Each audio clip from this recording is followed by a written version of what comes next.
আসসালামু আলাইকুম, আমি মোহাম্মদ জাকির ইসলাম। ওয়েস্টার্ন মিথোলজি চ্যানেলটিতে আপনাদেরকে স্বাগত জানাচ্ছি। আজকে আমরা পাতালপুরীর ৩ বিচারপতির একজন, আর কেউ নয়, মাইনস সম্পর্কে আলোচনা করব। তো মাইনস পাতালপুরীর ৩ বিচারপতির একজন ছিলেন। অন্য দুজন রাধামান্থিস এবং এইকাস। রাধামান্থিস এশিয়াটিকদের এবং এইকাস ইউরোপীয়দের মৃত আত্মার বিচার করতেন, কিন্তু দুজনই কঠিন বিচারগুলো মাইনসের নিকট প্রেরণ করতেন। এজিনরের কন্যা ইউরোপীকে জিউস ইগলের ছদ্মবেশে ধর্ষণ করলে ইউরোপীর ৩ সন্তান জন্ম নেয়: মাইনস, রাধামান্থিস ও সার্পেডন। ইউরোপীকে জিউস ছেড়ে যাওয়ার পর তিনি রাজা এস্টেরিয়াসকে বিয়ে করেন, কিন্তু তাদের কোনো সন্তান না হওয়াতে তার ৩ সন্তানকেই এস্টেরিয়ন দত্তক নেন। পরবর্তী সময়ে মাইনস ক্রিটের রাজা হন এবং হেলিয়াস কন্যা প্যাসিফিকে বিয়ে করেন।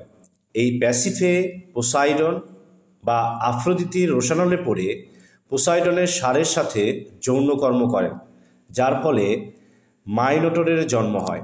উল্লেখ্য, মাইনোটরের শরীর মানুষের হলেও মাথা ছিল ষাঁড়ের মাথার মতো। মাইনস অত্যন্ত কামুক প্রকৃতির ছিলেন। বহু নারীর সাথে তার যৌন সম্পর্ক ছিল এবং তার এই কামুক প্রকৃতি স্ত্রী প্যাসিফিকে অতিষ্ঠ করে তোলে। ফলে প্যাসিফে তার উপর জাদু করেন। জাদুর কারণে যখন মাইনস অন্য নারীর সঙ্গে সঙ্গম করতে, তখনই বীর্যের পরিবর্তে বিষাক্ত সর্প, বিচ্ছু, মাকড়সা ইত্যাদি নির্গত হতো।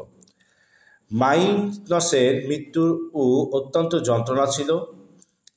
ড্যাডালাসকে হত্যার জন্য তার গোপন আস্তানার সন্ধান পান মাইনস, কিন্তু সেখানে গোসলখানায় গোসল করার সময় ড্যাডালাস ছাদ দিয়ে পাইপের মাধ্যমে অত্যাধিক গরম পানি ঢাললে মাইনস মারা যান।